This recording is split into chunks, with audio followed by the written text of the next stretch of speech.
When people think of Black Sabbath in the 1970s, they often picture the dark riffs, heavy stage presence, and Ozzy Osbourne's wild charisma. But behind the music, chaos was brewing. Chaos that would eventually tear the band apart. By the time the group began working on their 1978 album Never Say Die, drugs and alcohol had become a way of life for every member. It wasn't just a rock and roll indulgence. It was a full-on dependency that dictated how the band functioned day to day. Ozzy, in particular, was spiraling. His drinking had escalated to the point where it was impossible to ignore. He often arrived late to the studio, if he showed up at all, and when he did, he was usually already intoxicated. Recording sessions became unpredictable. Sometimes he was sharp and magnetic, and other times he was slurring, forgetful, or completely checked out. The inconsistency frustrated his bandmates, who were also dealing with their own addictions, but expected Ozzy to somehow rise above the same chaos they were drowning in. The Never Say Die sessions were a turning point. The band had already been together for a decade, and the constant touring, partying, and substance abuse had taken a heavy toll. Tensions ran high, and creative energy was low. Ozzy struggled to contribute in the way he once had, often clashing with guitarist Tony Iommi about the band's direction. While Black Sabbath had always thrived on a certain level of dysfunction, this time the cracks were beginning to show in ways that couldn't be patched over. The truth is, Ozzy wasn't the only problem. Tony Iommi himself later admitted that the band was falling apart as a unit, with every member consumed by drugs, ego, and exhaustion. Bassist Geezer Butler and drummer Bill Ward were no different. Yet, despite the shared chaos, Ozzy stood out. His larger-than-life personality meant that his struggles were always front and center. When he showed up drunk, it wasn't just a minor inconvenience. It derailed the entire session. Fans, of course, had no idea. On stage, Sabbath still delivered powerhouse performances, but the behind-the-scenes reality was far messier. Some nights, Ozzy would forget lyrics or stumble across the stage, but audiences chalked it up to his wild rock star persona. They didn't realize the depth of his personal struggles or how strained the relationships within the band had become. For Ozzy, the pressure only grew heavier. He wasn't just battling his addictions. He was also fighting the unspoken resentment building among his bandmates. The others had their vices, yes, but Ozzy was becoming the lightning rod for the group's frustrations. He carried the blame, fair or not, and that blame slowly transformed into a sense of isolation. By the end of the Never Say Die era, it was clear to everyone involved that the band couldn't continue in the same way. The tensions were no longer hidden beneath the surface. They were exploding out into the open. For Ozzy, it was the beginning of the end, though at the time, he couldn't see just how close that end really was. If Never Say Die revealed the cracks, the period surrounding Sabbath Bloody Sabbath showed just how fragile Black Sabbath had become. By the mid-1970s, the band had been working nonstop for years. Tour after tour, album after album, with no real break from the relentless machine of fame. The result was burnout, not just for Ozzy, but for the entire group. Creativity, once their strongest weapon, began to feel like a distant memory. When they gathered to work on Sabbath Bloody Sabbath in 1973, the band was already drained. The pressure to follow up their previous successes weighed heavily on them. Their earlier albums had defined a new genre of heavy music, and fans expected them to keep delivering groundbreaking songs. But inside the studio, the atmosphere was far from inspired. Weeks went by with little progress. Ozzy, in particular, was detached. His drinking was escalating, and his ability to focus was slipping. At one point, the band even questioned whether they had lost their touch completely. The riffs didn't feel fresh. The energy wasn't there, and the endless cycle of touring and indulgence had sapped their strength. It wasn't until Tony Iommi stumbled upon a crushing new riff, what would become the backbone of the album's title track, that the band finally regained a spark. But even with that breakthrough, the process was slower, messier, and more exhausting than ever before. For Ozzy, the creative breakdown was personal as well as professional. He had built his entire identity around being the voice and face of Black Sabbath. Yet now, he was struggling to bring ideas to the table. His confidence began to waver, and the more the others criticized him, the deeper he retreated into alcohol. The cycle was vicious. The more he drank, the less he contributed, and the less he contributed, the more alienated he became. Fans never saw this side of the band. To the outside world, Sabbath Bloody Sabbath was a triumph. A heavy, experimental record that pushed the boundaries of what Sabbath could do. But behind the scenes, the process nearly broke them. Ozzy later admitted that by this time, the joy of creating music had been replaced with an exhausting grind. What used to feel like brotherhood was turning into a business arrangement, and he felt himself slipping further away from a band he helped create. It wasn't just Ozzy who was struggling. Bill Ward was drinking heavily. Geezer Butler was distracted and burnout, and Tony Iommi was shouldering the pressure of being the band's primary creative force. Everyone was unraveling, but instead of pulling together, they began to drift apart. The unity that once defined Sabbath was dissolving, leaving Ozzy increasingly vulnerable. The creative breakdown didn't explode all at once. It was a slow bleed, but Ozzy could feel the shift. The others seemed to have less patience with him. What had once been brushed off as just Ozzy being Ozzy now felt like a liability. And though he didn't yet know it, the path was already being laid toward a moment that would end his time with the band forever. By 1979, the situation inside Black Sabbath had reached a breaking point. What started as cracks in the foundation had become gaping fractures, and all of them seemed to point toward Ozzy Osbourne. The band was tired of the chaos, tired of the unpredictability, and tired of trying to drag their frontman across the finish line. But the decision they were about to make would shock Ozzy to his core and leave scars that never fully healed. The truth is, Ozzy wasn't the only one drowning in excess. All four members were heavily into drugs and alcohol. Nights blurred into days, and music was constantly being created in a haze of intoxication. But for some reason, Ozzy's behavior stood out more. He wasn't just drunk. He was unreliable, sometimes not even showing up to rehearsals or recording sessions. When he did, he was often incoherent, forcing the rest of the band to waste valuable time. Tony Iommi, the band guitarist and de facto leader, later admitted that the group felt like they had no choice. Black Sabbath was losing momentum. Punk and disco were dominating the late 70s, and the band was desperate to prove they were still relevant. They couldn't afford to keep waiting for Ozzy to get it together. Something had to give. Still, the way it happened made the moment even more painful. Instead of confronting Ozzy directly, Tony and Geezer pushed the task onto drummer Bill Ward, Ozzy's closest friend in the band. Bill was the one who had to sit him down and break the news. He was out. For Ozzy, it felt like the ultimate betrayal. He recalled the moment vividly, saying it was like being stabbed in the back by family. "We grew up together," he later said. "We were like brothers. And they sent Bill, the one person I trusted the most, to fire me." The timing couldn't have been worse for Ozzy personally. His marriage was falling apart, his drinking was at its peak, and now the one thing that had given him identity and purpose, being the voice of Black Sabbath, was gone. In his own words, he felt lost, abandoned, and utterly destroyed. From the band's perspective, they believed it was the only way forward. They thought firing Ozzy might shock him into cleaning up his act. They also had their eyes on a new singer, Ronnie James Dio, whose powerful voice and disciplined work ethic promised a fresh start. But in doing so, they underestimated just how deeply they were cutting into Ozzy's heart. For Ozzy, being kicked out wasn't just about losing a job. It was about losing his family. He had stood shoulder to shoulder with these men since the very beginning.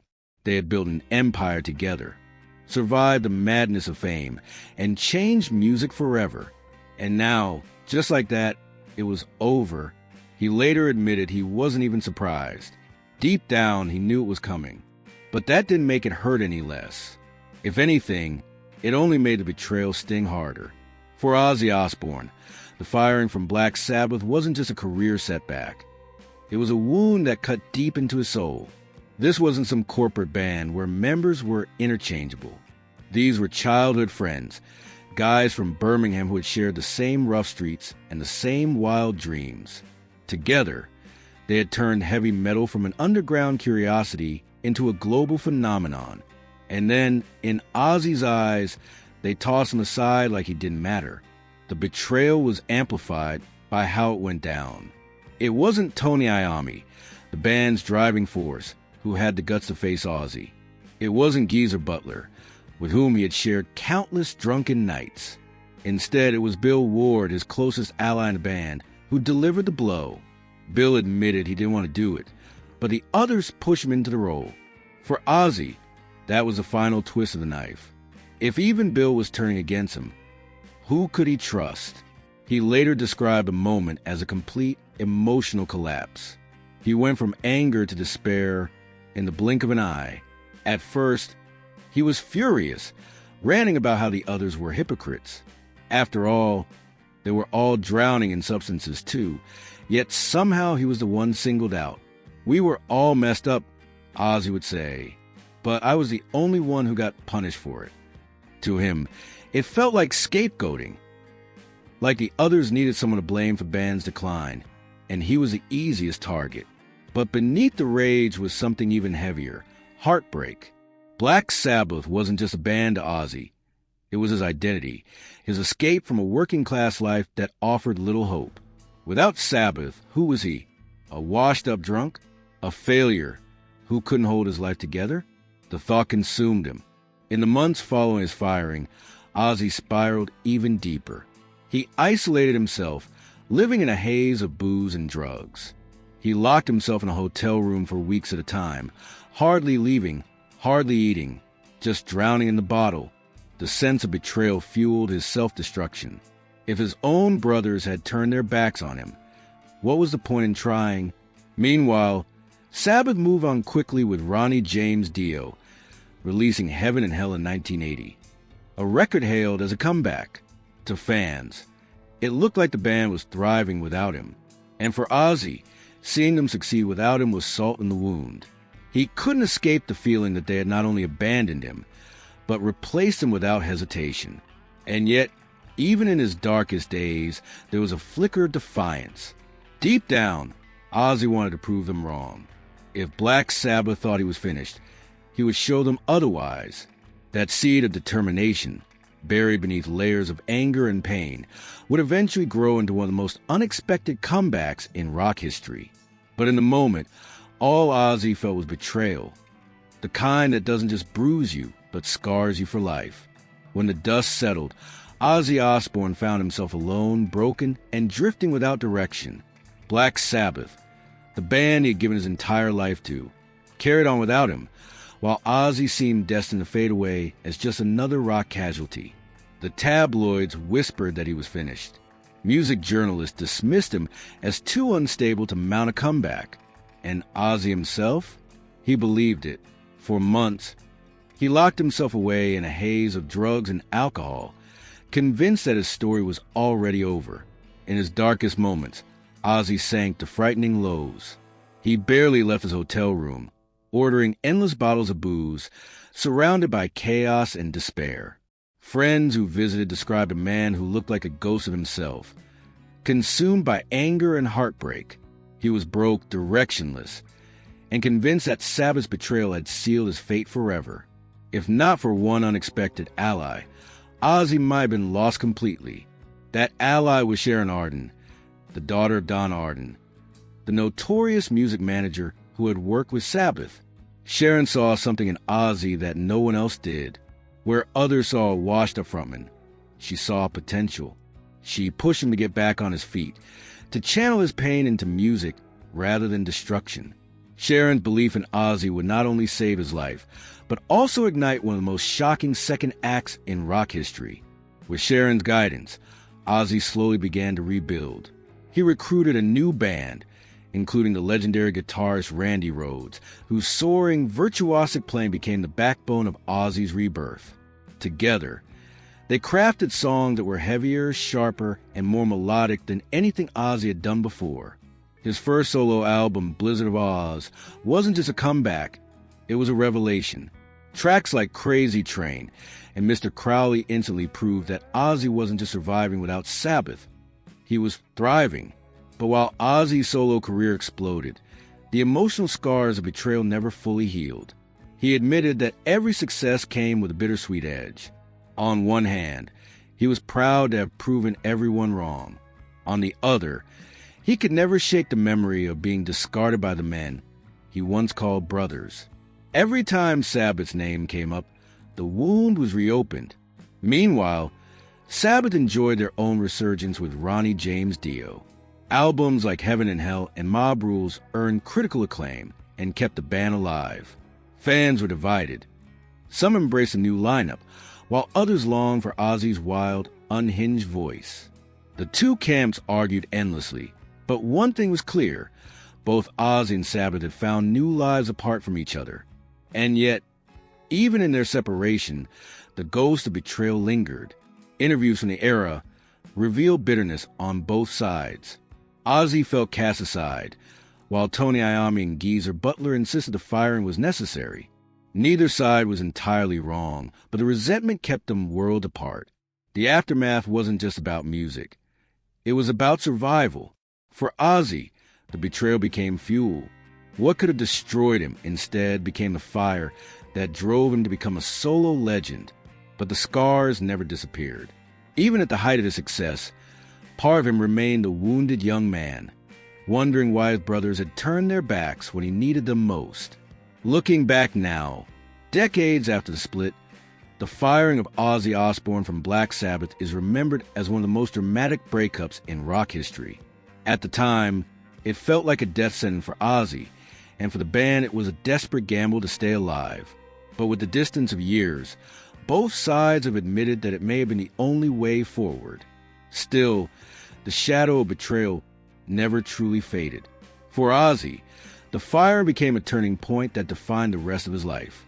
Instead of sinking into permanent obscurity, he rose from the ashes to become one of the most iconic figures in heavy metal history. His solo career not only rivaled Sabbath's legacy, it often eclipsed it.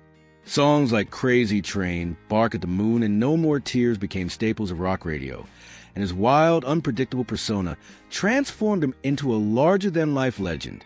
But beneath all the success was a man who never fully got over being cast aside by his brothers. He admitted in interviews that, even after achieving everything he ever dreamed of, the memory of that betrayal still stung. Black Sabbath, too, went on to carve out a powerful legacy with Ronnie James Dio and later singers, but fans always connected the band most strongly with Ozzy, no matter how good the music was. The chemistry of the original lineup was something that couldn't be replicated, and that's why, years later, when Sabbath and Ozzy finally reunited, it felt less like a business move and more like an attempt at healing old wounds. Their reunion tours in the late 90s and early 2000s were more than just concerts.